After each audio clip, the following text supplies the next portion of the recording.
ಅಂಬಾನಿ ನ್ಯೂಸ್ಗೆ ಸ್ವಾಗತ. ಪ್ರತಿದಿನ ನ್ಯೂಸ್ ಅಪ್ಡೇಟ್ಗಾಗಿ ಸಬ್ಸ್ಕ್ರೈಬ್ ಮಾಡಿ. ಗ್ರಾಮ ಚೊಕ್ಕಹಳ್ಳಿ, ನಾಯಿನಹಳ್ಳಿ, ಗನ್ಮೆಟ್ಟನಹಳ್ಳಿ, ಮುತ್ಕೈರನಹಳ್ಳಿ, ಗವಿನಗಡ್ಡೆ, ಆರು ಊರು.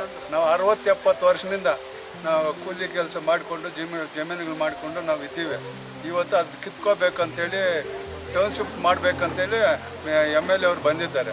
ಅದನ್ನೇನ ಮಾಡಿ ನಮ್ಮ ಜಮೀನಿಗೆ ನಾವು ಕುಳಿಸ್ಬೇಕು, ನಮ್ಮ ಬಡವ್ರನ್ನ ಉದ್ಧಾರ ಮಾಡಬೇಕು ಅಷ್ಟೇ.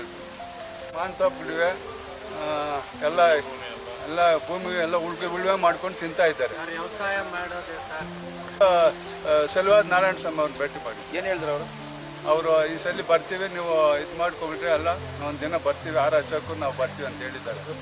ಗೋಪಿಯವರು ಆರ್ ಅಶೋಕು ಎಲ್ಲ ಬರ್ತೀವಿ ಅಂತ ಹೇಳಿದ್ದಾರೆ. ಒಂದು 2,000 ಜನಕ್ಕೆ ತೊಂದರೆ ಆಗ್ತದೆ. ಎಲ್ಲ ಅರ್ಧ ಎಕರೆ, 10 ಕುಂಟೆ, 20 ಕುಂಟೆ, 1 ಎಕರೆ ಹಿಂಗೆ ಇಟ್ಕೊಂಡಿದ್ದಾರೆ, 2 ಎಕರೆ ಹಿಂಗೆ ಇಟ್ಕೊಂಡಿದ್ದಾರೆ ಅಷ್ಟೇ. ಅದ್ರ ಮೇಲೆ ಏನೂ ಇಲ್ಲ. ಅದು ಹೋಗಿಬಿಟ್ರೆ ಏನು ನಾವು ಬದುಕೋಕ್ಕೆ ಸಾಧ್ಯವಿಲ್ಲ.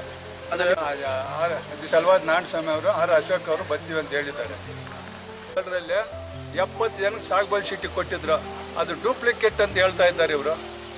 ಅಲ್ಲಿ ಅವರು ಗೌರ್ಮೆಂಟಿಗೆ ಕೊಟ್ಟಿದ್ರು, ತಾಯಿದಾರ ಸೈನ್ ಮಾಡಿ ಎಲ್ಲ ಕಮಿಟಿನಲ್ಲಿ ಪಾಸ್ ಮಾಡಿ ಎಲ್ರಿಗೂ ಕೊಟ್ಟಿದ್ದಾರೆ. ಡೂಪ್ಲಿಕೇಟ್ ಅಂತ ಹೇಳ್ತಾ ಇದ್ದಾರೆ. ಕೆಲವರೆಲ್ಲ ತಗೊಂಡಿದ್ದಾರೆ ಬೇರೆಯವ್ರ ಹತ್ರ, ನಾವು ತಗೊಂಡಿದ್ವಿ, ಎಲ್ಲರೂ ತಗೊಂಡಿದ್ದಾರೆ. ಸಾಗುಬಾಳಿ ಚೀಟಿಗಳು ಕೊಟ್ಟಿದ್ದಾರೆ, ಎಲ್ಲ ಬೇಕಾದರೆ ಇವೆ, ಎಲ್ಲ ಹತ್ರನೂ ಇವೆ. ಅಂಥ ಜಮೀನಿಗೆ ನಮ್ಗೆ ಅದೇನು ಮಾಡಬೇಡಿ, ನಮ್ಮ ಜಮೀನಿಗೆ ನಮಗೆ ಬೇಕು. ಟೌನ್ಶಿಪ್ಗೆ ಬೇಡ, ಏನು ಬೇಡ, ನಮ್ಮ ಜಮೀನು ನಮ್ಗಿದ್ರೆ ಸಾಕು, ನಾವು ಜೀವನ ಮಾಡ್ಕೊತೀವಿ. ಅದು ಬಿಟ್ಟರೆ ಬೇರೆ ಏನೂ ಇಲ್ಲ ಸರ್ ನಮಗೆ.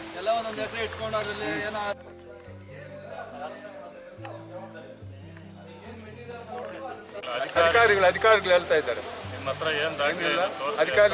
ಶಾಸಕರು ಮಾನ್ಯ ಇದೆ, ಪಟ್ಟಾಗ್ಲಿದೆ, ಮುಟೇಶನ್ ಇದೆ, ಸಾಗುಬಾಳಿ ಶೀಟ್ ಇದೆ, ಎಲ್ಲ ಇದೆ ನಮ್ಮ ಹತ್ರ. ನಿಮ್ಮ ಹತ್ರ ಏನೂ ಇಲ್ಲ, ಡೂಪ್ಲಿಕೇಟ್ ಕೊಟ್ಟಿರೋದಂತ ಅವ್ರು ಶಾಸಕರು ಹೇಳ್ತಾ ಇದ್ದಾರೆ.